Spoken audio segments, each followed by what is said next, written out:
Welcome to the Uncharted territories. I'm Max. And I'm Tina. And we're here to talk about Throne for a Loss. I like that. I like that pun right there in the title. It always felt really weird to me. Like, it felt like a really forced pun. But I'm excited to talk about this episode. I really like this episode. Throne as in what a king sits on. Right. Yes. So this is a fish guy episode. Yes, this is our first Rigel-centric episode. Are you adding that it's not really Rigel-centric? Yeah, I mean, I guess he has the main plot, kind of. I remember this being way more of him and that guy in the prison cell next to him, but that's really kind of a small part of the episode. I feel like this is the first episode where we get well, you know what? I was going to say it's the first time we get some interesting emotional range from Rigel, but we kind of got that in the last episode. I'm just saying, like, it feels like his plotline takes up the exact same amount of time as Zan molesting that teenager. Oh, yeah. Yeah. I felt bad saying, because you were like, boy, Zan's really not big on the consent this episode. And I was like, oh, no, I like Zan.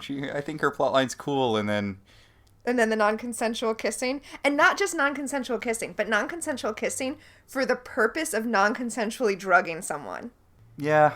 Zan crosses some pretty major moral lines here, but... Yeah, but I want to point out what I said was not Zan doesn't understand the concept of consent. It's Zan doesn't care about consent. No, I said Zan doesn't understand the concept of agency, which is a bigger thing, and I will talk about it in more detail when we get to it. It's especially not good if you're a telepath. Or telepath adjacent. Yeah, I guess I should have said she doesn't care, not that she doesn't understand. Yeah. Yeah. She's a Pa'u. Yes, she's a Pa'u. Yeah. Since we're talking about Zan real quickly, though, some of her darkness that we'll see later is really foreshadowed in this episode. Which I think is maintaining why she is, major character flaws aside, or actually major character flaws included, why she is still one of my favorite characters on the show. Well, and I mean, as long as we're talking about Zan's darkness, real quick, this episode was written by Richard Manning. And this will mean nothing to you, but this episode is a fairly staid affair as far as Farscape episodes go. But Richard Manning wrote some of the really off-the-rails episodes that I really love. And so our listeners who have already watched Farscape will know when I say that he wrote That Old Black Magic, Won't Get Fooled Again, and Incubator.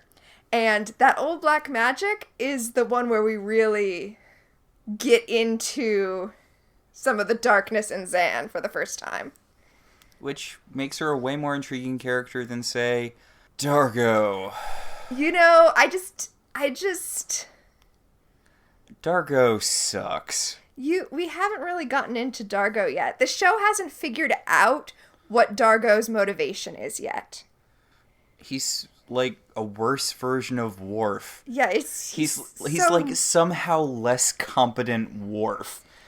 And Worf is already, granted, I haven't seen a ton of Star Trek, but basically every episode of Star Trek I've seen with Worf in it involves him getting knocked on his ass. Yeah, Dargo gets a lot more interesting. Well, he couldn't get less interesting. Ooh, fair. Since I brought up the writer, I should say this episode was also directed by Pino Amenta, who you will recall directed IET. A lot of early episodes. Yeah. So, you ready to get into it? Yeah. This is one of the, possibly the first episode that isn't sort of centered around something being wrong with the ship. Oh, I'm so glad you brought that up. So, of course, this episode is in fact centered around something being wrong with the ship. Yeah, because, I mean, it's an episode of a show about a spaceship. Of course something has to be wrong with the ship. But the thing that's wrong with the ship is that Rigel stole a piece of the ship. And the thing about that is Rigel had to steal a piece of the ship because this is a show where, because of the other sci-fi convention that this show eschews, which is, oh, we're all on the same ship, so I guess we're all best friends now. If Rigel didn't have a piece of the ship, the rest of the plot wouldn't happen. They'd have all just left. Point. Solid point. So, but we'll get to that. Yes. So the episode opens with John arguing with Erin about whether or not she's going to bring weapons to a trade agreement that they are going to go to. Yeah, they're going to go meet with an alien race called the Tavlex. John seems to have a weird amount of trouble with this word. I can't tell if he's being space racist or... He is being space racist, and let me tell you why. It's a really easy word, and they keep correcting him on it. He's just being rude by not getting it right. He will do that with basically every alien race that he meets. Yeah, John is a little bit of a space racist, and it is not a good look. He keeps calling them the tabloids instead of the Tavlex. It's a pretty easy word to remember, John. I know, right? You're a scientist. I do like his new uniform, I guess. It feels like it's a take, like he's settled halfway between his outfit last episode, you know, the tight space pants and the tight white shirt, and he's thrown a vest over. Yeah, he's got some sort of IASA sweater vest. Oh, that's not right. That's not the right word. No, it's a regular vest. It's a regular vest. He's got some sort of IASA vest that he has on over his white t-shirt. You're right. It's a good look. Yeah. And it visually helps him contrast a lot with Claudia Black, who is wearing black. That's interesting that you said that. I kind of want to put a pin in that. All right. For like 5 episodes from now. Okay. So, John is arguing with her about how you don't bring weapons to a... It's not really a peace treaty. It's a trade meeting. It's a trade meeting. They're talking about possibly transporting goods for the Tavlex. Right. And Aaron's like, yeah, I'm going to bring my giant gun. And he's like, well, that doesn't send a really peaceful message. And she's like, we're doing business. It's not about peace. We're not explorers. We're not diplomats. We're business people trying to do business. And we're not even that. We're criminals trying to do business. Yeah, I mean, I'm with Aaron here. I'm also with Aaron. And John goes on one of those less than charming things where he's talking about, this isn't time for your, John Wayne bullshit. And then he just does a monologue about John Wayne movies. Which, there's a thing I see all the time with people holding up John Wayne as this, cornerstone of masculinity. He was an actor. He played a tough guy in movies, but he was a man who was paid to pretend to be other people. Well, he was also a real terrible human being. Oh, yeah. He was a massive racist, which... There was that interview someone dug up with him. Yeah, it was an old Playboy interview from, I want to say, the 70s, maybe the 80s? Yeah, 70s or 80s, where he says a whole bunch of insanely racist, even for the time stuff. I mean, especially for the time. I really appreciate, though, the way that Erin is just not here for his references she doesn't get anymore. She's not playing along. She's just like, okay, whatever. So we go to the ship's cargo bay, where we see that the plan is for Rigel to, I was going to say pretend to be a Dominar, but of course he is a Dominar. He is the leader of his people. It's just that he's been deposed. But he's going to pretend to be a leader and that this is his pleasure yacht and that they're going to take this contract, I guess. Yeah, he's a Dominar who's on his pleasure yacht that just happens to have some extra room if you need to have anything towed. It's not a great plan, honestly. I've watched this episode about 100 times, but now that I'm saying their plan out loud, I'm like, this is a terrible plan! I mean, don't incredibly rich people like to use their vacation vessels to haul illegal goods? What? Honestly, that did not occur to me until I said out loud what their plan is. This is a terrible plan. Whatever. I mean, I know they couldn't say that they were criminals, but couldn't they just be like, hey, we're, I don't know, a traveling band going across the universe if you want us to smuggle drugs for you or whatever. Right? I mean, they just needed to be like, we're just Han Solo in our beat-up RV, which is who and what they are. Yeah. Yeah. Or do the Firefly thing. They're a cargo ship. Yeah, we're just smugglers. It's weird, too, because in a second, the Tavlex are going to kidnap Rigel because they believe that he is a king worth some large amount of money, when obviously he's not, or he wouldn't be doing this. Yeah. Well, so I guess I'm jumping ahead a little bit. So, episode ruined. Right. So, everyone's arguing about the best way to handle this situation. Everyone's talking all over each other. I do love the round of incredibly unclever, no, you shut ups that go around. Yeah, yes. They are arguing the way real people argue. Cram it with walnuts ugly. But Rigel basically wants them to treat him with deference, the way that they would treat him if he was actually their Dominar, and no one else is putting up with that, but they all kind of pull it together when the Tavlex arrive. Zan's got a lot less of her patient hippie thing going on this episode. Yeah, she does, but I will say she has kind of a superior thing going on this episode.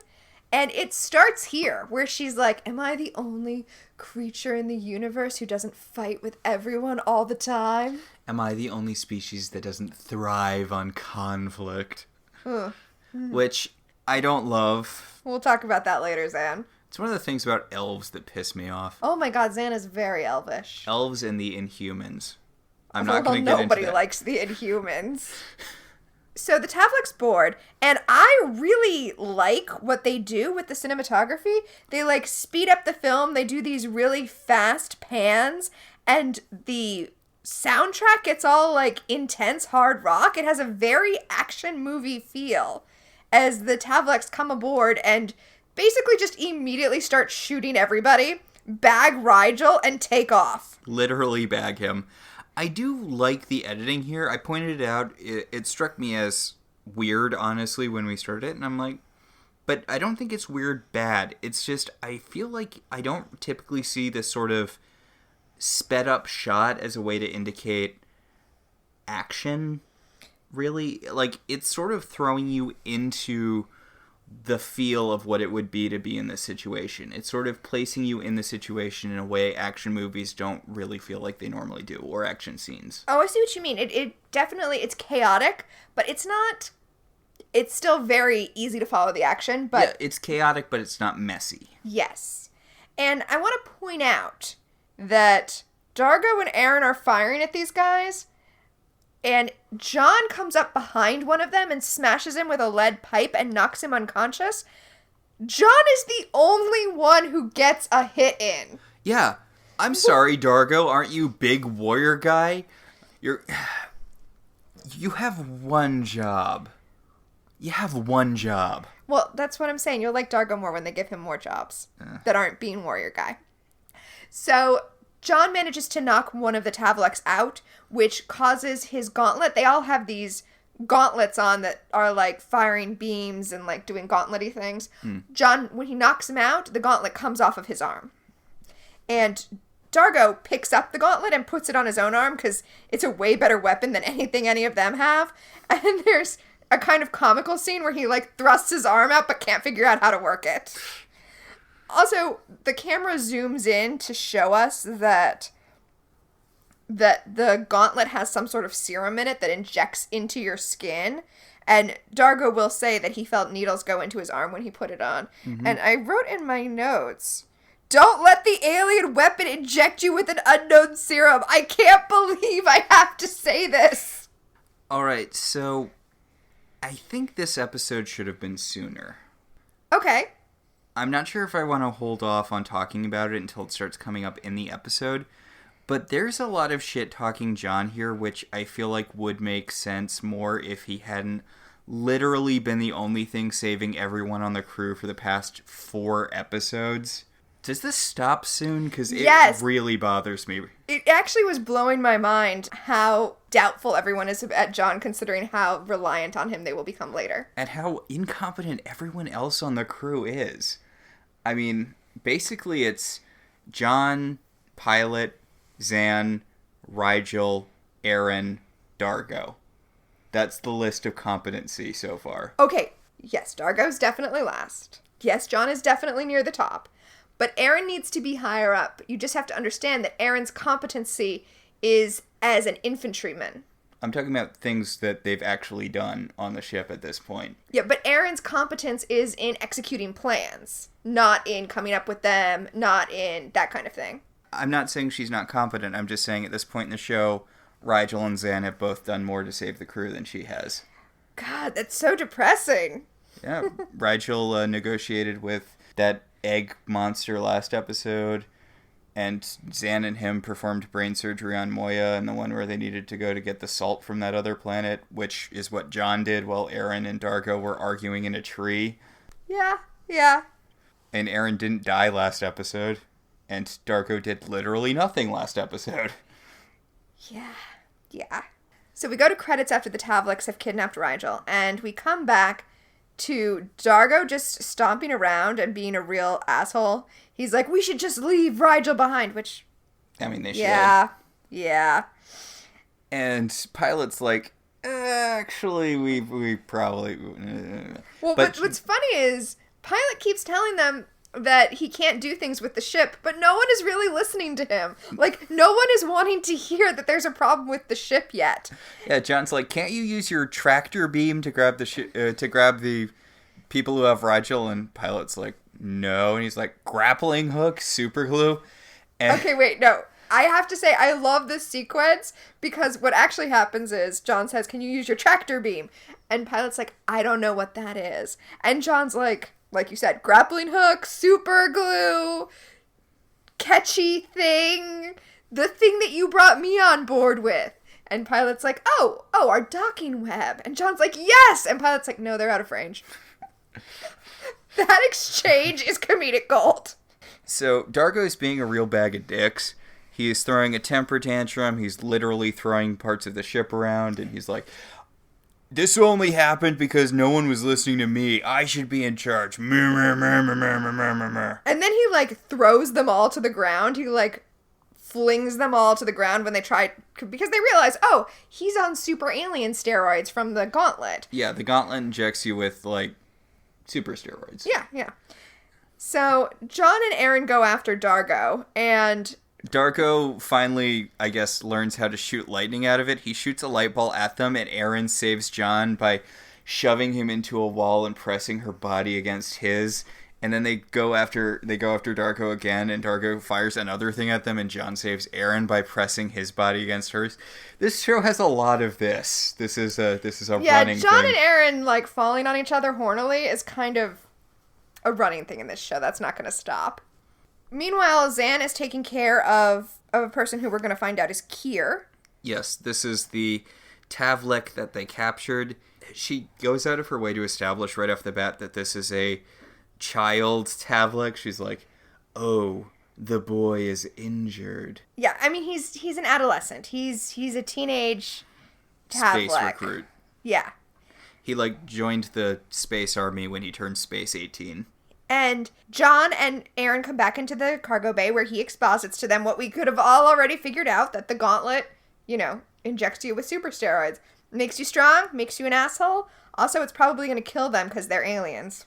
And they ask the guy, how do you get that off? How do you get the gauntlet off? And he's like, you can't. It can only be taken off someone who has fallen in battle. The only way to take it from your friend is to kill him. And John's like, clearly that's not true. It fell off you when you were unconscious. And he's like, shit. Yes. It turns out that, as Aaron points out, you do definitely want your weapons to come off when you're knocked unconscious so that your enemy doesn't cut off your arm. So Zan, who is also a chemist, just says that she will whip up a sleep potion for them to use on Dargo. Dargo, meanwhile, is storming down the hallways, kicking DRDs for no reason. What a dick. Poor DRDs. He tells Pilot to take off, and Pilot's like, we can't leave orbit. The ship is not working. Then Pilot calls to Aaron and John and is like, Dargo's being a bag of dicks. And John's like, ooh, just make something up. Tell him the ship's malfunctioning. And Pilot's like, I told him the ship is malfunctioning. No one is listening to Pilot. No one is listening to Pilot. I do love, honestly, every bit with Pilot is just really subtly comedic in this episode. Yeah. So they get a message from the head Tavlik. Tavlik? Yeah, Tavlik. So the crew gets a message from the head Tavlik that's Bakesh. Bakesh is his name. Bakesh. Is he a reoccurring character? Do we see him No, again? I just really like that name. But you know who is a reoccurring character? The teenager that Zan molests? Yes. Yeah. So Bakesh is like, hey, so we've got your king, and he told us that he's the king of 1,000 worlds, each of which have 1 billion people on it. So each one of those people needs to pony up $1 to spring this guy. Yeah, he tells them how much money he wants, but he says it in amount of metals, so, whatever. He's like, I want 30 billion Felicier Mirschnipper orbs. I want some, Corvium. I want bullshit space currency. Yes. And John's like, well, how about if we just trade your soldier? And Vikesh is like, no. He's worth, like, 1 corvium, and we're asking you for 6 billion corvium. Soldiers and kings not really equivalent. I mean, right? So he gives them a deadline. He shuts off communications. Just your normal ransom demand. And Zan gives John a water balloon filled with sleep potion that she has made. She gives it to John, and Aaron's like, you can't do that. And John is like, yeah, it's just like Bullseye and Womp Rat. It's back home. And Aaron's like, stop, I don't get your references. The important thing is that John grew up doing water balloon fights, ergo he can hit Dargo with a sleeping powder. Well, I mean, to be fair, he does. They go up onto command, John throws the water balloon, it hits exactly between Dargo's feet and bursts, except that the mist doesn't affect him because of the serum. We see the serum inject a little bit more into him so that the mist doesn't affect him. And then John and Aaron just turn tail and run. They're like, oh shit. Let's book it. So, was Claudia Black always wearing that tank top? I don't know if she's worn it before now, but it is definitely one of her standard tank tops. When I did my Aaron cosplay, that's the top I used. Alright, because Claudia Black has hella biceps. Yes, she does. That is something I did not recreate in my cosplay. Like, I do like the fact that they have her be ripped. She's muscular in a way you don't often see women in fiction, even women who are supposed to be in the military. Yeah, she's Sigourney Weaver tough. Yeah. Or Linda Hamilton. Yeah. She is. Going with my action movie theme for this episode, she is definitely 80s badass action woman. So Zan is taking Kier to a cell, and he tells her that she's soft and weak, and she just, like, kicks his ass. She's like, soft, yes. Weak, no. I do really like that line. Then she gets a message over her communicator that John and Aaron are going to stop Dargo. They have a plan. And also, her sleep potion super did not work because that thing is pumping adrenaline into him like there's no freaking tomorrow. Yes. She acts dubious that John has a plan, which, you're right, is weird coming on the heels of last week's episode where she acknowledged that John is good at plans. Yeah, she had 2 multiple speeches about how amazingly competent John has been under this situation and, like, how well he's fitting in and how smart and how screwed they would have been if he hadn't been around. So it's kind of weird when John's like, I have a plan. She's like, oh good, Crichton has a plan. Yeah, it's weird. But Crichton's plan is to tell Pilot to close all of the vents on the ship, which causes the ship to kind of decompress super quickly, rock in space, and knock Dargo out when he falls against a console. Aaron's like, that was your plan?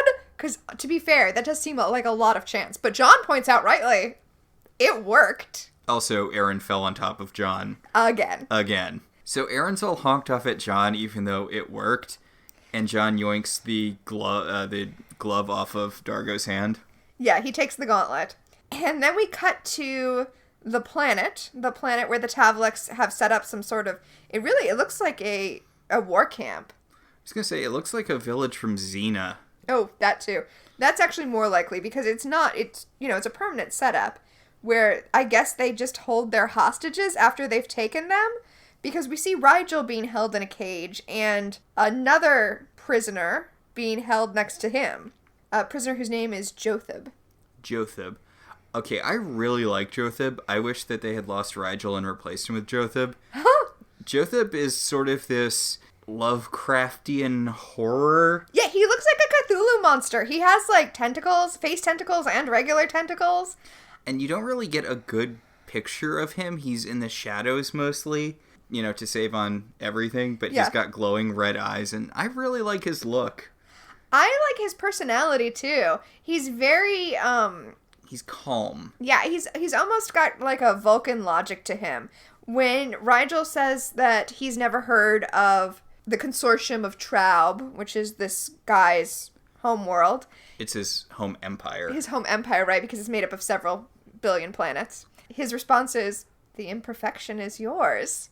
He's got the sort of confidence that one gets from a background of extreme privilege, except that he manages to make it not annoying by virtue of being a horrifying monster. Well, he's just so matter-of-fact about it. I don't think he's the ruler. I think he's probably the son of one of the rulers, but he's the son of the ruler of a consortium that takes up 10 million planets. So, he's got some confidence. Yeah, he's got clout. He's got the kind of clout that Rigel pretends to have. Yes. Which is why we're seeing a difference in their two attitudes.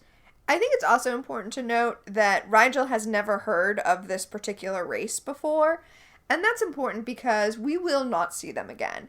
And it's good that we will not see them again because they are show-breakingly powerful if they were regulars on this show. That is true. Honestly, I have to wonder how the Tavlex managed to capture this guy. Seriously. I'm assuming maybe his race is super peaceful or something. Maybe, or maybe he just, maybe he's the profligate son and he was just off, carousing, and they caught him when he was, drunk at a club. Wait, is he Liam?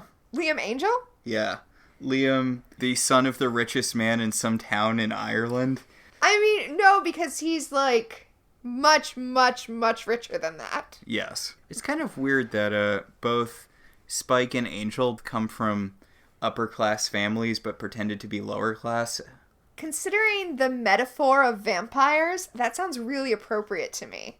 The thing is, Liam started doing that before he became a vampire, but Spike only started it after he became a vampire. Well, Spike always is just trying to fit in. God, that's depressing. Huh?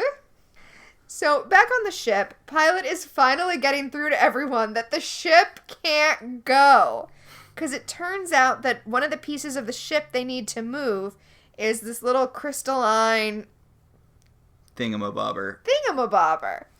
And Rigel took it to decorate his scepter so that he looked more powerful to the Tavlex. So, they don't have it now. I do like that John's like, you let him take a vital part of the ship? And Pilot's like, no, I said no, but it's gone now, so apparently he took it at some point later. I know, Pilot doesn't say it, but it's like, have you seen me? Do you know how I'm attached to the ship and I can't move? So, meanwhile, Zan is she's talking about how she's going to put the soldier they captured through detox. Yeah. And Aaron's like, wow, that sounds like a giant, stupid waste of time. I'm going to go get Rigel, kick the shit out of him, and, get the sphere back so we can go back into outer space. Aaron tells John that this time she's got the plan, and John's like, what is your plan? To just go down there and shoot everyone and grab Rigel? And Aaron's like, yeah, of course. Which, if it didn't work, would be a very bad plan. Yeah, But it worked, so... Well, we'll talk about whether or not it worked. I do like, John's like, wait, you're going to, you can't just go down by yourself. And she's like, you're right. You're going with me. And he's like, what? And she knocks his ass out and takes him into her ship. Yeah, John's like, this episode is really funny. There's a lot of great comedic beats in this episode. John's like, no, I'm not going to go fight the tabloids. And Aaron's like, and Aaron cold cocks him, knocks him out, and is like, Tavlex. And then she has this, hand gesture-y thing she does when she says Tavlek that emphasizes her point, but it's also kind of an alien gesture because it's not the sort of thing we do when we talk, where she's pressing her thumb into her middle finger and ring finger while extending her other two fingers, and she thrusts them forward. Yeah. Tavlek.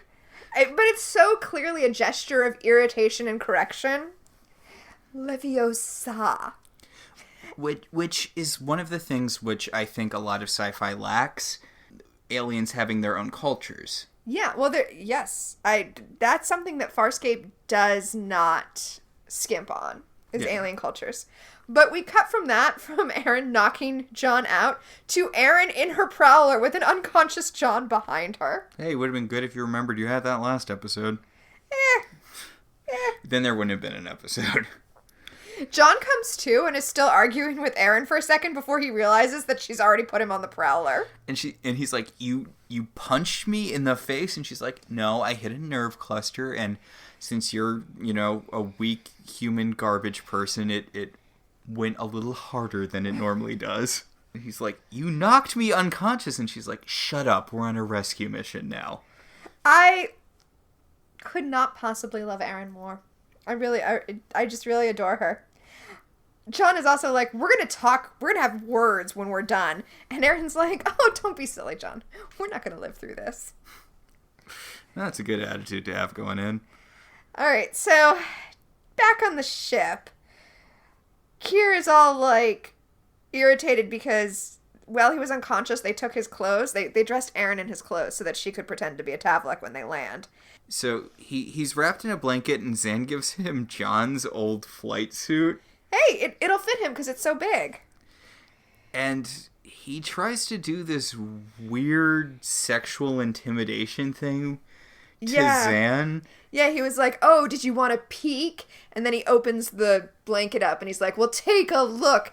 And there's this weird incongruous thing that the soundtrack does where it starts playing what's a theme that is associated with Zan, which is like one of those otherworldly choir themes where it's like, oh, and it's like, that's not the right sound for someone opening up their robe unless you want a totally different tone. Okay, so the tone of this is very... You've seen the Reefer Madness musical, I know, because we saw this together, but this whole scene is kind of Mary Sunshine-y, because he definitely, there's a threat of sexual violence when he's like, oh, you wanted to see what a real man looked like, huh? Well, I'm going to show you what a real man looks like, and he throws off the blanket so he's naked in front of her, and he's like, yeah, I bet you can't handle this, and Zan's like, all right, let's do this, and he's like, wait, what? Yeah, well, Zan's response, and I actually really appreciate her response, which is, oh, is nudity a taboo in your culture? Except she's got the weird accents. She actually says, is nudity taboo in your is nudity taboo in your culture? And then she takes off her robe. She takes off her robe and he's like, no! It really, I showed you one of those, it reminded me of those old pictures. There was this Greek thing where they believed that demons were afraid of genitals. So there's some old pictures of women flashing themselves at demons who are freaking out. I showed you. That's what's happening. Yeah, she's like, you want to do nudity? We can do nudity. And he's like, no, actually, I'm good. I'm sorry. I pushed this too far. I way overplayed my hand here. Oh, so to speak. Yeah, she's like, yeah, look, you have respectable genitals for someone your age of your species. He seems to keep, throughout the episode, even after this point, he seems to not understand that she knows what his species is. Which you think he would, given that she's apparently familiar with their genitals at different ages. Oh, that's distressing. Yes. I mean, she could just be bullshitting with him. I mean, she probably is. But Zan asks him if he wants any food, and he says no, so she puts her robe back on and leaves. Down on the planet, Erin and John are trying to figure out how to find where Rigel has been taken. And John's dragging his heels. He's like, look, you may have brought me down to this planet, but you can't force me to go on this mission with you. And Erin's like, okay, fine. Stay here and deal with the landmines, the man-eating spiders, the fire snakes, the fire-eating steak spiders. And John's like, okay, fine, I'll follow you. Like she knows what's going on this planet. Yeah, right? Back where Rigel is being held, he's freaking out and trying to escape. I think it's another good distinction between him and Jotham, that he's trying to escape, and Jotham is just like, no, I'm just chilling here till my people pay the ransom. MBD. I'm just gonna chill. Honestly, it should be indicative that Rigel is not part of a consortium of powerful people who will pay his ransom, that, he's trying to escape. Well, Jotham is Caesar in that one story about Caesar where he got kidnapped by pirates and he befriended the crew and he became part of them until his people paid his ransom. And then, he went back to Rome and he's like, okay, have all these men killed. Oof. Yeah, he really is. Yeah. I feel like this is why typically... You shouldn't take powerful political people prisoner? Well, yes, that. And also, I feel like just paying ransom really doesn't indicate whether or not you'll get the person back. Yeah, well, I have to assume that the Tavliks have kind of a culture of ransom where you know that Tavliks will just give you the person back when you pay the ransom. I guess that's a good thing to establish. Yeah. I have to say, in this episode, they're not just in cages. Rigel is in a cage and buried up to his waist. Mm-hmm. And I feel like the puppet is more expressive in this episode than we've seen it be before. And I think that has to do with the fact that the puppeteer has more control since he's got a better angle on it.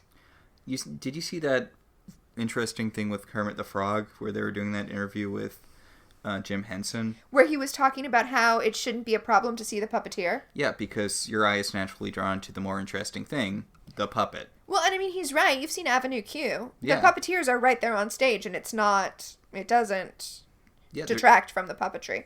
There's a really good British version of Little Shop of Horrors where they have their own independent Audrey 2 puppet where you can see all of these people who are manipulating the tentacles, but it doesn't matter because it's such this expansive, expressive thing. I mean, I totally agree. Although the convention on television is that the puppeteers have to hide, so yeah, it does still set up what angles you can get at.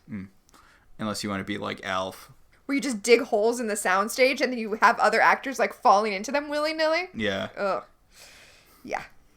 Apparently the guy who did Alf is a kind of unbearably intense, I think is the word that was described, that people used to describe him, and that he's been desperately trying to get Alf back on the air since it went off the air. You remember Alf? He's back in whatever form you'll have him. Farscape. So Rigel is complaining that he hasn't gotten any food, and he is trying to talk about how to get respect. So he starts talking about how his people are going to show up and they're going to just kill everyone on this planet. And one of the guards brings him some food, and Rigel's like very proud of himself for a second, see how you just have to intimidate them. And then he sees that his food has been brought to him inside of a skull. Womp womp. Although I love Cthulhu Monster's reaction where he's like, well, it's a skull, and they probably didn't have time to clean the skull of anyone you know, so... Yeah, Jotham says it couldn't possibly be anyone you know. Which is an amazing response, to be honest. And he grabs the food and he starts pulling it over to his cell. And with his giant tentacles. With his giant tentacle. And Rigel's like, hey, what are you doing? He's like, well, if you're not going to eat it. Yeah. And Rigel's like, no, you can't take it. So back on the ship, Dargo's talking to Pilot about how he needs to do something to make himself useful. Which, hey, that's what I was just thinking about him constantly. Now, he is barely dragging himself around because he's sick from, or, drained from having all of the serum injected into him and then taken out. It turns out having a lot of adrenaline pumped through your system and then withdrawn suddenly isn't great for you. Honestly, though, this is I know it was done with a serum and it will happen to other characters in this episode, but essentially it was the equivalent of a barbarian rage. Yeah. Yeah. Dargo went on a barbarian rage, which is what Aaron will call him later in this episode. Down on the planet, Aaron and John come across some other Tavliks who are part of a hunting party. And Aaron tells John to hand her the oculens, and he's like, the what? And she's like, binoculars. Come on, dude. Except they're cool sci-fi binoculars. They, go around your head, and they essentially turn your eyes into binoculars that can zoom in and out. It's odd that they have the same Latin root. I'm sure that was the translator microbes translating it for John. Into proper nouns? Is it a proper noun? Is it like a loan word, like bubblegum? Well, they're called omnoculars. Omnoculars. So, all-seeing. Yeah. So I'm sure that they are some peacekeeper word for all-seeing. So the translator microbes translate it to omnoculars. All right. That's plausible. Yes. So while John was playing with them, because she's like, look through them, and he does for 5 seconds, and then he looks up and she's wearing the whole suit of armor that the captured soldier was wearing. She tells John that... Oh, I like, by the way, that when John puts on the omnoculars, he twitches his eyes for a second because he needs to adjust to them. But after that second of twitching his eyes, he's basically able to use them just as well as Aaron is because we see through his eyes. Yeah.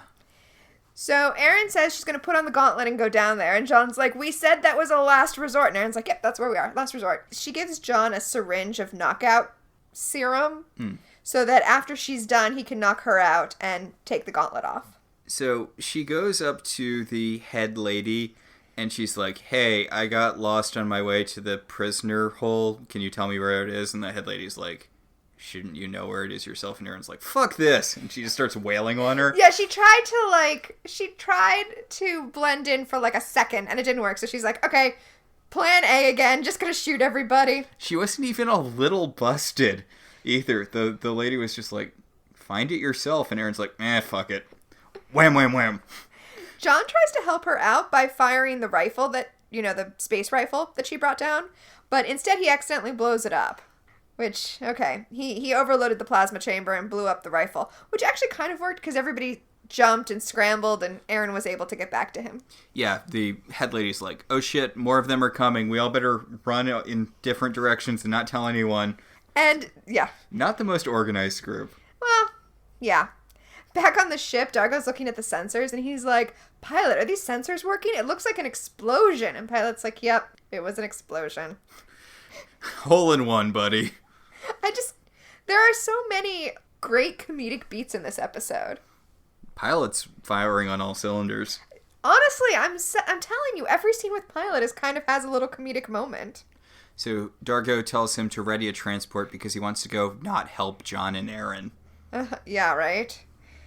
So I feel like there are people I'm not actively hindering at this moment. Give me a ship so I can go make things worse for other people. Yeah. Aaron, meanwhile, is pissed off because John has blown up their only weapon, other than the gauntlet, of course. And back in the cells, the guard lets Joseph know that his people have messaged them and that his ransom will be there in 2 days and he'll be free to go. And Rigel starts drawing attention to himself, talking about how you shouldn't serve people food in bowls made out of skulls, which, you know what? I agree with Rigel.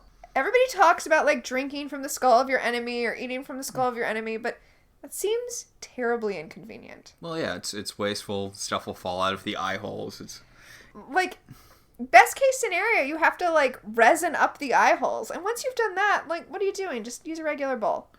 I guess you could do something if you were just using, like, just a skull cap? Yeah. But that's not what's happening here. It's a full-on skull. Yeah. Well, I did that joke comic about Medusa drinking out of Cyclops' skull, and the reason it worked was because she still had the visor on his skull, so stuff wouldn't fall out of the eyes. You did this joke in your comic, waiting for the tea? Yes. Yes. Also, if you're going to just drink out of the skull cap, it doesn't even look like a skull. Yeah. And at that point, what are we doing here? Well, there's a lot of people, I'm going to tear out your spine and beat you with it. After you've torn out the spine, your job is done. Like... Right? That's just putting in too much work. Yeah, who are you doing it for after this point? Exactly. Although in this case, the purpose is clear. It's to intimidate prisoners. Right. That's fair. That's fair. So the guard takes away the skull and fake apologizes. And Rigel's like, see, all you need to do is yell enough and talk about how important you are, and then people give you anything you want. And the guard pours his food out in front of him on the floor, and he's like, fuck you, fishman. It will mean nothing to us if no one pays your ransom. And honestly, this is what I'm saying about this Rigel puppet being so expressive. He looks so sad here. He looks so downtrodden. I would feel bad for him, but he's such a douche all the time. Well, I mean, he did take that crystal matrix that the ship needs to run. Yeah, to make himself look better. I mean, to be fair to Rigel, if he hadn't taken it, they definitely would not be rescuing him. But also, if he was not the kind of person who would take that, maybe they would rescue him. So back on the ship, Zan is talking to the prisoner who is going through... withdrawal? Yes, withdrawal. He tries to escape and she grabs a hold of his arm and then he, like, pushes his thumbnail into her arm, making her bleed. But remember, everyone, she is a plant person. So I guess what she bleeds is aloe, and she drips some of it into the potion she has made. Yeah, and... gross. And she's like, shut up, stop doing all of this, I'm going to help you. And he's all, I don't want your help. And she's like, I don't think you're in a position where you get to decide what you want right now. And then she takes some of the potion and she puts it on her lips, and she tells him that this will stop the withdrawal, and then she kisses him, which is just... To be ambiguously fair to her, it's not necessarily a sex thing. It's definitely not a sex thing, but she is forcing medicine on him. Yes. Which is why I said not Zan doesn't understand consent, but Zan doesn't understand agency. So back in the cells, Rigel is trying to decide if he has fallen low enough to eat the meat out of the dirt. And before he sinks that low, he realizes that the stew that was poured down in front of him is loosening the soil, and he might be able to dig himself out. Meanwhile, John's like, hey, Aaron, now that all of those people are unconscious, maybe you should take off the gauntlet before it drives you crazy, maybe makes you have one of those heart attack things. And she's like, whatever, I'm just going to use this gauntlet to murder everyone and then get that crystal. And he's like, and he tries to knock her out. He tries to sneak up on her with the syringe, and it doesn't work because she's got the gauntlet. She knocks him down, and then Dargo shows up and is like, hey, Aaron, fight me. Hey, look, it's the first useful and or clever thing Dargo does in the show, because she's like, fine, I'll tear you to shreds with my gauntlet hand. And he's like, oh, I get it, so you're not able to do this without weapons. And she's like, fine. Yeah, she says, this is when she calls him a barbarian, and says she will definitely fight him hand to hand, and runs up at him. And I just have to say, even though she is angry from the gauntlet, and genuinely about to kill Dargo, she looks like she's having so much fun. So, I thought the point of him saying that was going to be that she took off the gauntlet to fight him. She did not, but she did get close enough to him that he was able to use his tongue to knock her out. So, congratulations, we are 4 episodes in, and you finally did something that wasn't terrible. Also, just good to know, whatever poison is in his tongue that knocks people out is more powerful than the serum in the gauntlet. Yeah. In case you're, doing power rankings or something. So, in the cells, Rigel is digging himself out, and he asks Jotham to, pull him out with his tentacle, which Jotham does, even though... Rigel gets a little freaked out by it. He's like, wait, no, I changed my mind. This is creepy. So, they're making sex noises as Rigel is pulled free. I didn't think they were sex noises. I thought he was being choked by the tentacle. No comment. No. Oh. So, the things he's saying, he's like, yes, you're doing it. I'm almost there. And the guard's like, what? And then Rigel's like, I'm free. And the guard's like, oh, it's not a sex thing. I should go kill somebody. That's so weird, because normally I have a very dirty mind, and I did not interpret it that way at all. Until I pointed it out. Until you pointed it out. Because that is definitely one of those, it sounds like they're having sex, but actually they're moving a piano or installing, I don't know, electric chair. Yeah, no, you're right. You're right. It's a very hoary old comedy trope. So Rigel has crawled halfway out of the bars when the guard comes, and the guard just steps on Rigel's neck and crushes him to death. He kills Rigel right there. Do. Yeah, so Rigel's dead. And I guess that's the end of this episode. No, just kidding. No, The space whale just falls out of the sky and crushes everyone. Right? No, actually, Jotham is like, wait, no, my people will pay his ransom because he is a valuable commodity. And the guard's like, but he's dead. And Jotham's like, or is he? And he shoots life energy out of his tentacle into Rigel. He runs his tentacle across Rigel's lip, which causes him to come back to life. It's a good thing we never see these aliens again, since they can literally bring the dead back to life. It would be a very show-changing thing. So he's like, look, my people will pay for Rigel. Just tell them. Just tell them that they also need to pay for this dude. Meanwhile, Aaron is waking up after being poisoned. Yeah. So now it's Aaron's turn to be drained from the gauntlet. So John's like, okay, so I guess now it's me and Dargo doing the thing. There's her and Dargo reconciling over blah, blah, blah. They talk about the adrenaline making them both assholes. John points out a good thing, which is the gauntlet just made them both more themselves, so maybe they should look inward as to what assholes they really are inside. It's kind of a mask situation. it brings out your worst impulses, but if you're not a terrible person, then... It's not a big deal. Yeah. If you're not the Stanley Ipkiss from the comics. Yeah. Or the Joker. That one time the Joker got the mask. God. In that one crossover. Yeah. Back on the ship, Kier has calmed down a little bit because, he's not in withdrawal symptoms anymore, and he's starting to get off of the stimulant. And Zanga's giving him this whole lecture about not doing drugs. Drugs, turns baseball hat around, aren't cool. Yeah. Okay, here's the thing, though. The drugs are different for him than for other people. Well, he mentions how it's part of his culture, it's part of his community. It's like she's judging from a completely, no joke intended, alien point of view. Also, he mentioned when Dargo put the gauntlet on that Dargo wouldn't be able to handle it because he has a totally different physiology. So his people can clearly handle it. And he's in withdrawal because it feeds him and powers him. I mean, I'm just saying, Zan's coming off sounding like somebody who's against Western medicine here, But he does admit that he's hungry, so Zan offers to get him some food. And then we go back down to the planet where... Dargo and Aaron are bonding over how much they hate John. This is literally the exact same scene we saw in IET. It really is. Like, I think they literally make the same joke about how terrible a planet full of Johns is.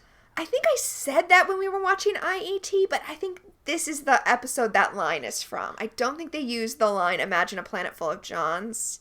I'm pretty sure that they did. I wouldn't swear to it, and I know you've watched the show more than me, but I really feel like they did in that. Maybe they did. But it is interesting how the shot is composed very similar to when they're hiding in the tree in IET. Yeah. Like, it's a very similar moment. I just want to say that I feel like in these early episodes, they were really trying to set up Dargo and Aaron bonding as two warriors.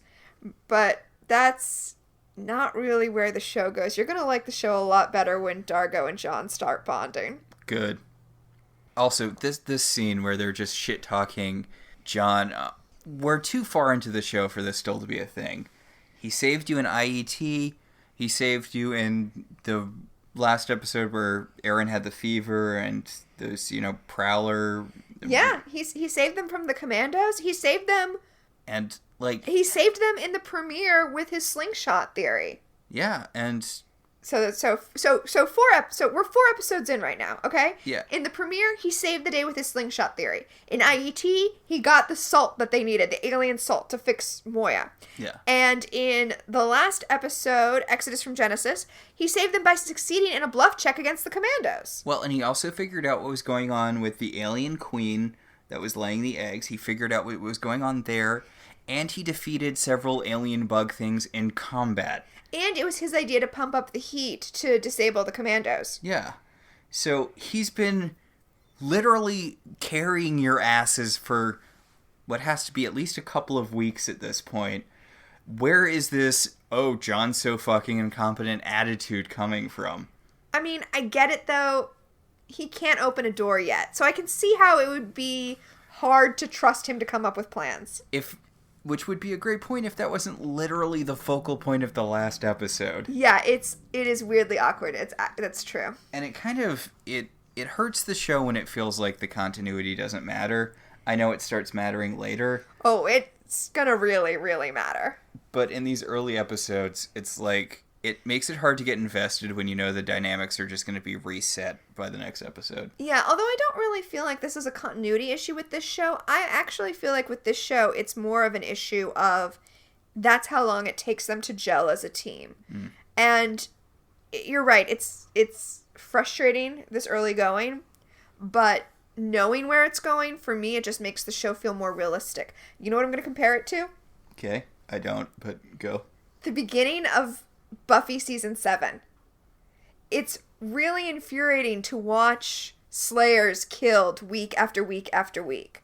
But knowing where that story is going and watching it all at once, it's less infuriating. Here, it's like, it's really infuriating to watch them be at each other's throats when you know that if they would just work together, they'd be a much better team. But knowing how they're going to eventually gel, this part just feels realistic to me. Like, the show is not cheating. They're actually making them go through the work of becoming a team.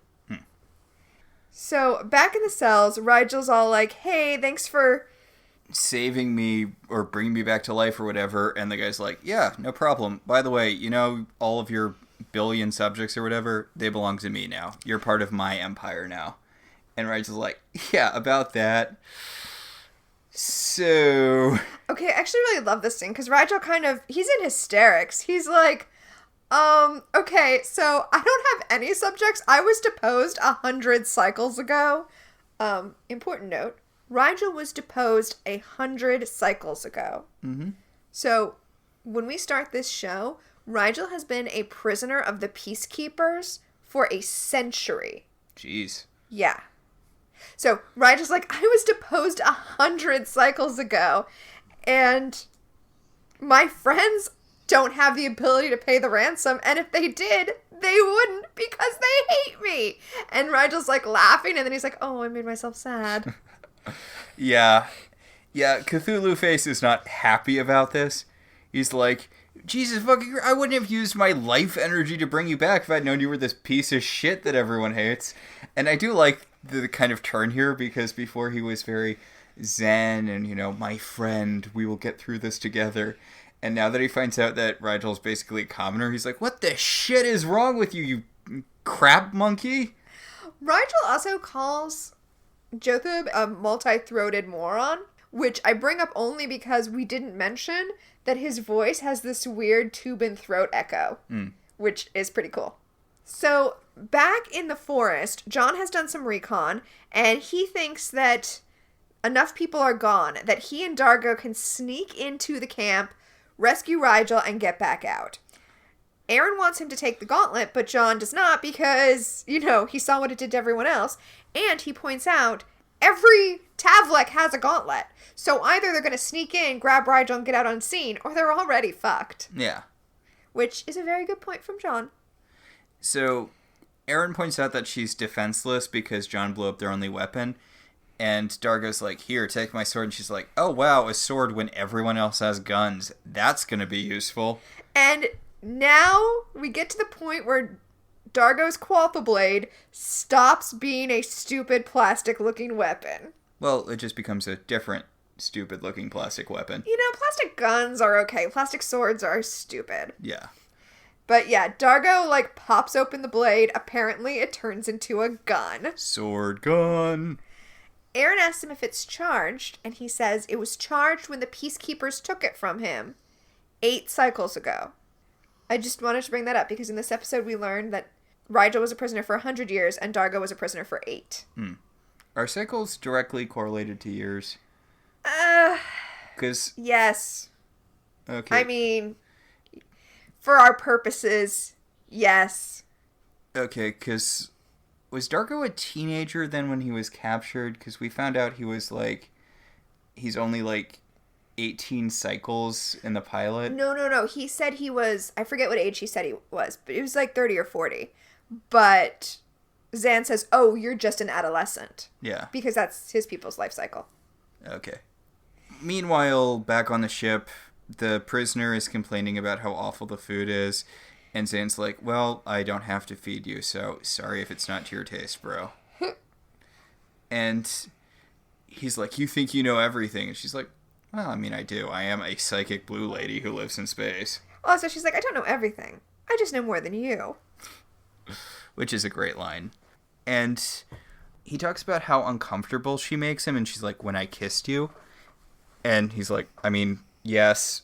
He's like, no. Well, yes, but I mean more in a broad general sense, you make me uncomfortable. Yeah, he wants to know about how she took away his pain because as a Tavlek, he only knows how to inflict pain. Ugh.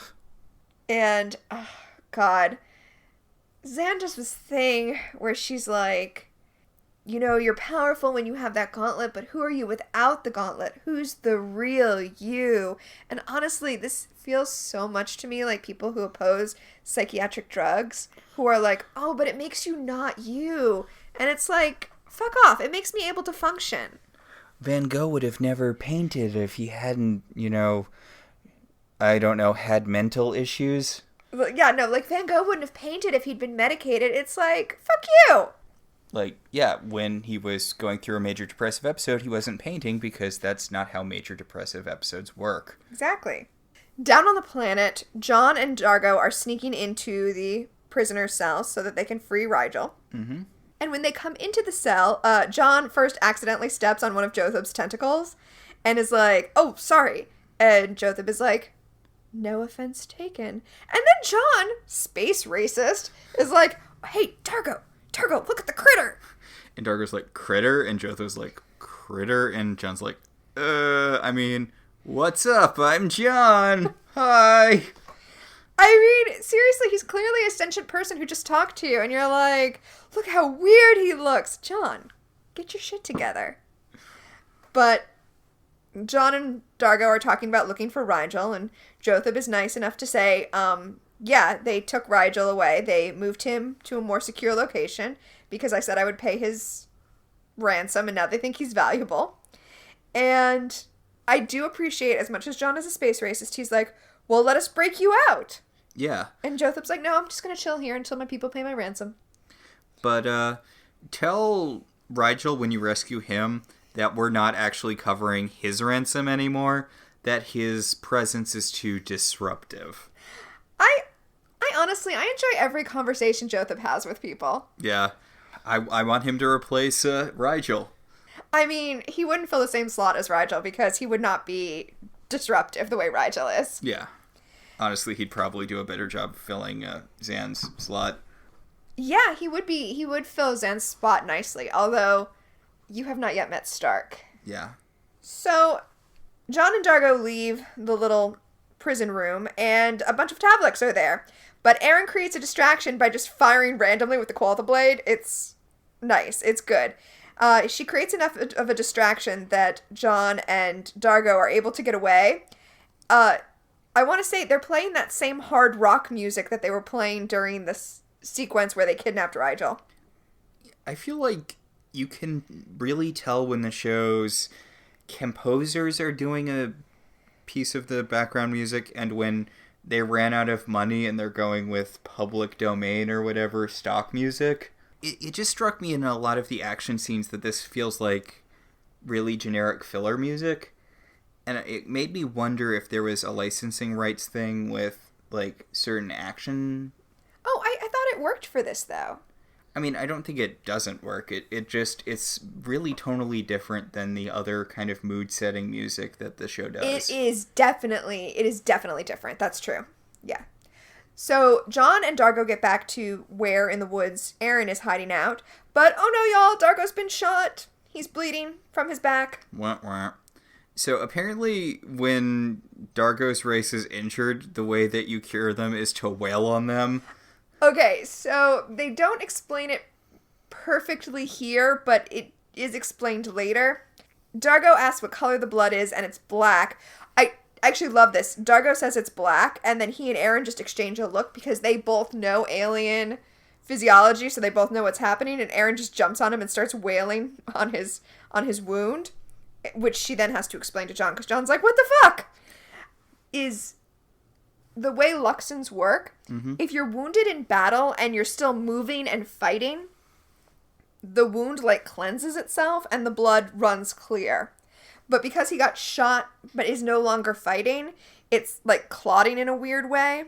So Aaron has to wail on him until it runs clear, because then the wound will heal. It won't heal at this point. But it's because it's designed to let you keep fighting, but he's not still fighting. So, meanwhile, Zan and the prisoner are bonding over... They're bonding over how nice she's being to him. Like... There's really not a good reason for the two of them to be bonding at this point. Like, she's opened his eyes to the fact that other people have cool space powers, I guess. Well, she gets called to command, and he says he'll walk back to his cell on his own, which Zan just lets him do. But instead of going back to his cell, he goes running to the lab. Zan in command starts communicating with John and Aaron on the planet, and she tells them where they've taken Rigel, because they can track the crystal now, I guess. They couldn't before, but they can now. Meanwhile, the prisoner has attacked one of the DRDs to get some tech that he can use, and Pilot is really honked off about it, and Sam's like, Jesus fucking Christ. His DRDs are taking a beating this episode. It's not cool. Poor little guys. Yeah. So, on the planet, John is going to go to where the crystal is, where Rigel is, and now he's going to use the gauntlet because Dargo is wounded. Aaron still has gauntlet sickness, so basically it's all John, all gauntlet right now. Yeah, and he's about to put it on. He's like, how does this work? And Dargo's like, it just does. You just have to think really hard and focus on what you want. And he's like, oh, it uses willpower like the Green Lantern ring because this is a sci-fi show for nerds. Yeah, it really is, right? So then John puts it on and he's like, I don't feel anything. And it's like, calm down, John. It's like edibles. You have to give it a second. Yeah, and he's like, I mean, I do feel kind of good. Pretty good. Pretty real good. Oh, gauntlet's working. Bye! Back on the ship, I guess Kier is using this thing that he took from the DRD to make serum to inject into himself. It doesn't seem like it would work. It does not, but Zan beats the shit out of him. It's really weird because he's like, you can't stop me. You don't even have the guts to fight me, which is weird because she was manhandling him basically all episode. He tries to punch her and she like catches his fist and slams him down into the ground and is like, I'm not gonna fight you because we're not enemies. And then she's all like, this drug is your enemy. Yeah, I don't get why he's like, you're not gonna fight me. Like, she hasn't been throwing his ass all over the ship literally all episode. See, that's funny because I don't get why she's like, we're not enemies. Yes, you are. Zan, you literally took him prisoner. And back on the planet, Aaron has to get Dargo to, like, fight for his life because he's all like, no, I'm gonna give up. And Aaron's like, no, I'm gonna keep punching you until you don't die. Okay, so it feels like a lot of the scenes in this episode are just kind of repeating. Like, we have John leaving Aaron and Dargo behind to go do a rescue thing by himself. Well, no, see, they have to switch it off, okay? It's John, you know what it is? It's that parable with the fox and the grain and the chicken, right? Yeah, where you have to go back once you... Yeah, right? So it's John and Aaron, and then Dargo shows up and takes Aaron, and then it's John and Dargo, and then they get back, and then it's Aaron and Dargo, and now it's just John. Yeah, but, I mean, this is the second time Aaron and Dargo have been abandoned while John does something else. Yeah, it's true. Although before it was brief recon, now it's the actual rescue mission. It feels like sort of the sort of thing that would be pared down if they didn't need to fill a certain amount of time. Well, I mean, that's true, but that's just the nature of TV. Yeah, and it's the same thing with Zan and What's-His-Bucket, where it feels like a lot of these scenes are just kind of repeating themselves so that they'll fill a set amount of time. I can see that. John is really kind of kicking ass here. He's like, oh, pew, pew, pew, pew, pew. And they're like, you don't have to say pew, you're shooting lasers at us. And he's like, pew, pew, pew, pew. So he takes out 3 of the 4 people, everybody except Bikesh. And then I guess Bikesh has a better gauntlet, so now they're basically like Voldemort and Harry. They've got their gauntlets pulled and neither of them can do anything. They're all just shooting light at each other and nothing's going on. And I do love how this is John doing several different attempts to get Rigel through lying. Okay, so John fails 3 bluff checks in a row, okay? He realizes that his gauntlet has run out of serum, so he says, let's just call it a draw. And Bikesh is not buying it. So John says, well, Rigel's just an escaped mental patient, and Bikesh is not buying it. So then John's like, well, Rigel's actually physically sick, and he's going to infect all of your people. And Bikesh is not buying it. And then John's like, all right, no more bluff checks? What if I just told you the truth? Yeah, Rigel's a complete asshole who, yes, was a king at one point, but got deposed. He has literally no power and is totally worthless to you. And Bikesh is like, okay, that I believe. Yeah. Well, I mean, before Bikesh will completely believe it, he's like, well, let me call up to your ship and talk to my person. So he does. He calls the ship, and Zan puts Kier, on the communicator. And Bakesh is like, so, what have you seen up there? And I like this because Kier says to Zan, I'm not going to lie for you. And Zan's like, don't lie for us. And Kier's like, yeah, they have no money. It's just them. This guy is not a king. Yeah, which you should have picked up on the fact, that they were willing to do smuggling runs for you, but, literally, these are a whole bunch of people in a space hatchback. Right? Well, you believe what you want to believe, I guess. I do like how Bakesh is like, oh, well, I could kill you all, but whatever. Just get off my planet. Well, I like he asks Kier, he's like, have you been mistreated? Please give me an excuse to kill them. And Kier's like, no, it's fine. And Bakesh is like, all right, guess I'll let you go. And then, and this is important, Kier asks, that they shut off the communicator. And Kier asks Zan, why did you help me? And Zan says, maybe I just wanted you to have a choice. Which is a lie. Also, help is sort of a broad word there. Right. I mean, theoretically he means detox him, but yeah. So Bakesh is like, fuck it, we don't want Rigel. And it's basically, what's that O. Henry story? Oh, the Ransom of Red Chief? It's basically that. He's like, look, killing you all means that I'd have to dig a bunch of holes I don't feel like digging. So you know what? Take this sack of crap and get off my planet. So John takes Rigel and wants to know where the crystal is, and Rigel says that he knew that they would not rescue him if he didn't have the crystal, so he swallowed it. So that they would have to take him back with them onto the ship. I mean, in fairness to Rigel... Yeah. Yep. It is a good bit for John, John gets to do a why I oughta. Yeah. Now, I want to point out, the gauntlet's out of serum, which means John should have the gauntlet sickness now, but he still manages to carry Rigel's ass back to where they are camped out in the woods. Good for him. Yeah. So he brings Rigel back, and then he passes out, falling on top of Rigel when he passes out. Yep. And right before John gets there, of course, Erin is still punching Dargo's wound. And I like this. She stops, and Dargo says, am I going to die? And she says, yes, but not today. You don't know that. The day's still young. I know, right? But still, I like it. It's a good warrior thing to say. So, back in space, we're having a space debriefing. Zan has to be Marge Simpson to the rest of the crew. And tell them what happened?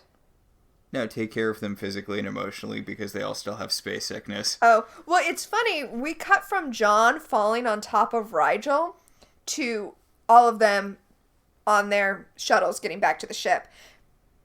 But it must have been comical because they all three had gauntlet sickness. All of them just dragging their asses back to the shuttle. I hope you all appreciate how little I've been talking about Bren Browder's ass this episode. I feel like I went a little overboard last episode. Well, I feel like this episode is directing us to his ass a lot less than last week's episode was. Although the last shot when he falls directly on top of Rigel and the just left half of the screen is entirely Ben Browder's ass. It's Ben Browder. We're not going to have no ass. Yes. So this has been your weekly ass check. So back on the ship, before they take off, Zan is talking to Kier on the communicator. And he's like, hey, thank you for giving me a choice. I chose to put the gauntlet back on. And she's like, oh. And the look on her face, it's just like, you didn't care about choice at all.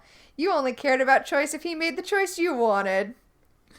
And then it does a sad pullback from her, and she's like, no sermons. Which is a reference to earlier him saying that he didn't want to hear any sermons. So, I've really liked a lot of, we didn't talk about it as much as I meant to, but I really liked a lot of the shot composition in this episode. There was a lot of really good from down low shots, which I think worked for this episode, especially since this was a Rigel-focused episode, even though it wasn't, like, from his point of view or anything. Yeah. I liked a lot of the music choices in this episode, even the ones that were kind of weird. I You know what? I really love this episode. Yeah, I think this is a really good episode. I remembered it being, because this is one of the, like, few that you showed me before we started doing this. Uh-huh. And I remember thinking about Rigel being in prison as, like, the main plot, but it's really more of a subplot. I mean, it gets the main plot going, Yeah. but we really don't get a ton of scenes of him actually in prison. It's true, we don't, which is funny. I forgot that as well. I was thinking of there being more Rigel in prison too until we started talking about it, scene by scene. But yeah, I did like this episode a lot, even though it focused on one of my two least favorite characters. I mean, that's fair. Yeah. I mean, Rigel's not like Dargo. I'm not going to be like, oh, you're going to come to love Rigel. Rigel's Rigel. Mm. So let's talk about our segments. All right. So our first segment is A Distant Part of the Universe. A Distant Part of the Universe. Which is what was the best world-building alien thing in this episode. Okay, so I don't know if I'd say it is a world-building thing, but what really struck me as alien was, I'm sure they were just natural plants that were in the area, but the prominence of blue just in the flora on the planet that they went to, there were so many blue plants that made me like, oh, yeah, this is an alien world. Yeah, we didn't talk about it, but the place that they landed did not feel like they were somewhere in Vancouver. I've never been to Australia, so maybe it's what Australia looks like all the time. But yeah, it did look like an alien planet. Yeah, and it was just something as simple as there being a lot of bright blue plants around that made you think, oh, this is not an Earth place. Yeah, I like that. For me, it was the thing with the blood running clear with Dargo. That is a good world building thing. Just a completely different alien physiology. Our second segment is Strange Alien Creatures. Okay, I'm assuming we both have the same one. You know what? I think for every week we're probably going to have the same one. Yeah. It's where we just get to gush about how great the puppets were. Yeah, and it does remind me of the last episode how you never really see the full, in that case, Alien Queen. In this episode, you don't really see the full, what's his bucket? The Jothib. From the consortium of Traub. Yeah, you don't really see him, but you see pieces of him, and it gives this very intense, very visceral picture of the alien whole. And I mean, unlike the Alien Queen that we only saw like brief glimpses of, we do see a lot more of Jothib, and the glowing eyes and the tentacles and the multi-throated speaking. He was a great puppet. He was great for this episode. Yeah. And our final segment is Looking for a Way Home, which is which part of the episode kind of spoke to you. So for me, it was weirdly a Rigel moment. I don't know how many of those are going to be my Looking for a Way Homes, but Rigel's moment when he talks about when he's laughing about how no one will come to save him, and then he makes himself sad and he realizes nobody likes him. He's the kind of person nobody would want to come save. I'm not really sure if I had one. There were lots of little things I liked. The episode, this is entirely on the puppeteer, but it made me feel bad for Rigel. Which things don't normally do. The whole him realizing how alone and unloved he is a pretty emotionally impactful scene, even if I felt bad for him, but it did not make me like him more. This episode definitely had more comedic moments than touching moments. That is true. Yeah, because John was really on fire here. I loved him repeatedly failing the bluff checks. It's such a great scene. And it was just like rapid fire. I could just see him with a DM. Like, I do a bluff check. I do a bluff check. I do a bluff check. And I'm interested in you saying that you didn't feel for Rigel, though, because I'm very curious to see your reaction when we get to the Durka episodes. All right. Yeah. So I think that'll about do it. Yeah, so next week's episode is Back and Back and Back to the Future. Mm-hmm. The synopsis is, the crew comes across a ship that is molecularly destabilizing. Dargo makes everyone bring the ship's escape pod aboard when he discovers that the ship's passengers are Ilanics, a longtime ally of the Luxons. All right. Yeah. Yeah, so until next week. Our show is partially listener supported. If you want to be one of those supporters, you should head over to our website, www.welcometotelevision.net, and click on our Patreon link. We'd like to thank our current $5 and above patrons, Beryl, Patricia, Sam, Cassidy, Alex, Alicia, Ryan, Maricruz, Rosa, Javier, and Benjamin. If you'd like to support the show in other ways, you can always rate and review us on iTunes. It helps other people find the show. If you want to talk about this episode, or any television at all, you should join our Facebook group, Welcome to Television.